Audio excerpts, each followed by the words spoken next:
ডিমগুলো ভাজা হয়ে গিয়েছে, এবার ডিমগুলো তুলে নেব।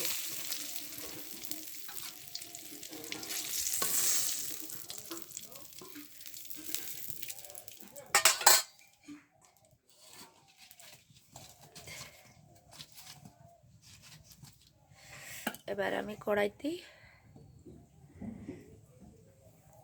আর একটু সরিষার তেল দিয়ে দেব।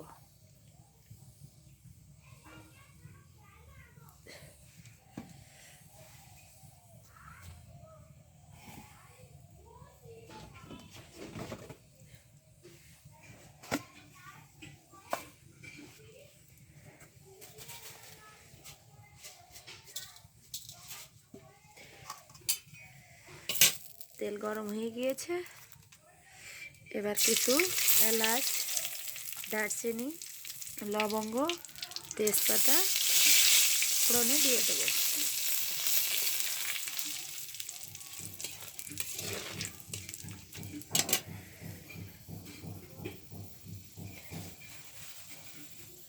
আর কিছু গোটা জিরে।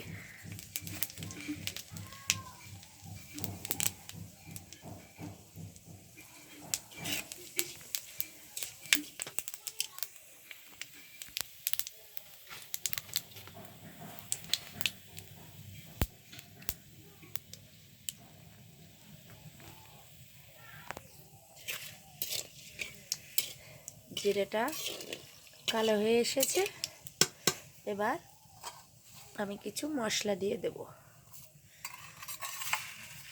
প্রথমে ঝাল বাটা দিয়ে দিলাম, জিরে বাটা দিলাম,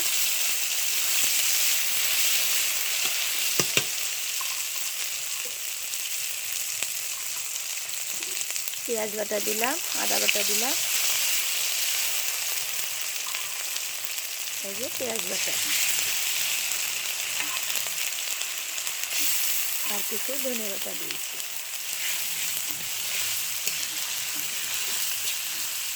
আমি এবার সব মশলাগুলো ভালো করে একটু কষিয়ে নেব।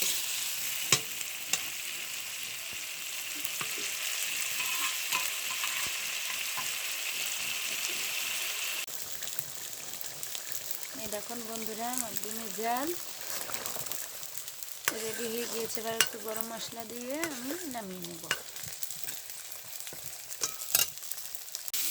মশলাটা কষানো হয়ে গিয়েছে, আর আমি এবার জল দিয়ে দেব।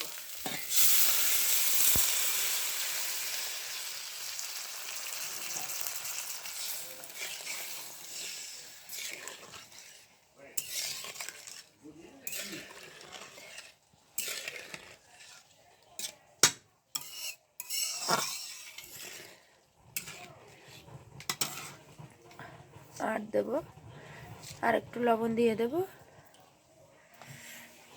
আর ঝোলের ভিতরে আমি ডিমগুলো ছেড়ে দেব। এবার কিছুক্ষণ ফুটবে।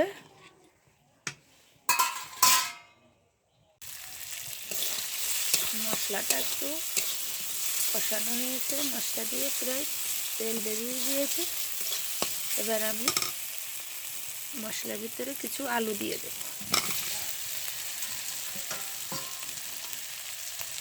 আর দেবো লবণ আর হলুদ গুঁড়ো।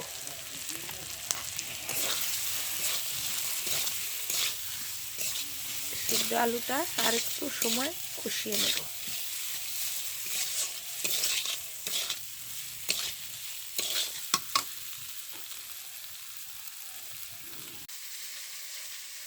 এই দেখুন বন্ধুরা, আমার ডিমের ঝোল রেডি হয়ে গিয়েছে। এবার আমি নামিয়ে দিয়েছি। আমার রান্নাটা কেমন হয়েছে আপনারা কমেন্টে জানাবেন, আর আমার চ্যানেলটা সবাই সাবস্ক্রাইব করবেন।